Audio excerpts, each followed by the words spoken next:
Did you hear it?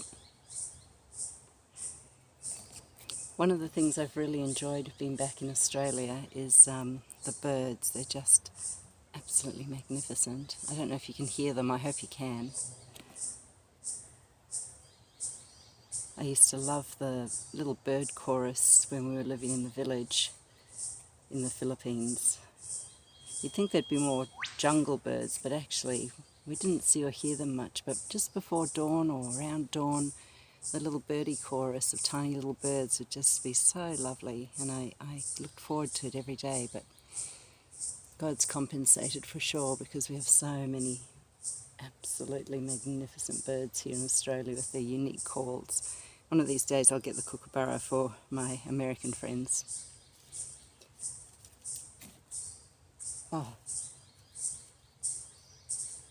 Yeah, okay, so I'm slightly petrified of Australian snakes, but what is that? Rustling in the leaves. Not sure, I think it's just a big worm or something, or if it is a snake, it's very tiny. And I hope its mama's not around. No fear about going to the Philippines and all the snakes there. Australia's got its fill.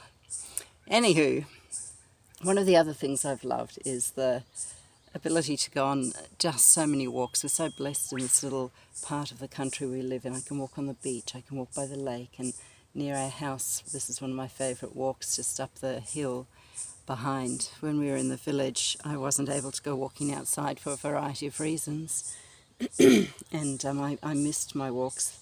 My airstrip walks of years gone by were often times where I'd just be processing life, talking to the Lord, and I'd have these marvellous epiphanies, and I used to think, epiphanies at the airstrip. Well, today I actually started the day feeling quite low. Being back in Australia has been absolutely wonderful, but it's also had its challenges, as any adjustment does, and it's not unusual for missionaries adjusting back to their home life to struggle with many things. And walking, my daily walks are just a lifesaver, as I just sort of allow my thoughts to flow and process things and talk to the Lord about it all. Sorry, Mozzie. Anyway, I was walking up the hill and I was huffing and puffing because it's quite a steep walk. And I was just thinking, I can't, this is as far as I can go, I'm just too exhausted. And then I looked up and I saw there's these white markers along the side of the road. I'll put a photo on Instagram, Facebook. And I thought, okay, I don't have to make it to the top of the hill, I just have to make it, go on, you can do it, go to the next marker. So I took a deep breath and went to the next marker, and I thought, go on, you can do it, go to the next marker. So off I went to the next marker. And as I was doing that, before I knew it, I'd gone 500 metres, half a kilometre, further than I was expecting, than I thought I could, and it just hit me as I walked up to the corner, which in the past I've called Big Tree Bend. I'll put a photo of that on too, aka car crash bend, because for the longest time there was a crashed car down the bottom where somebody had gone off the edge, and I made it up that far to that marker. And it just hit me, you know what? And I'm sure it was the Holy Spirit whispering to me, your life today is like that, Lynne.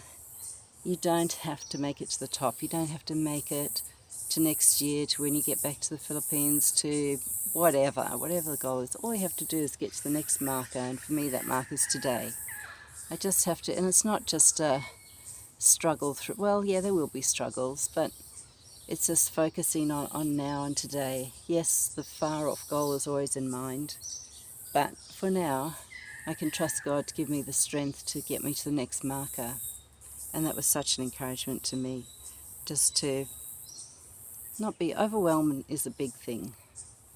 And so rather than be totally overwhelmed, just go to the next marker, live today, focus on today, trust Him for today, and just leave that rest of that mountain to Him, and tomorrow walk to the next marker.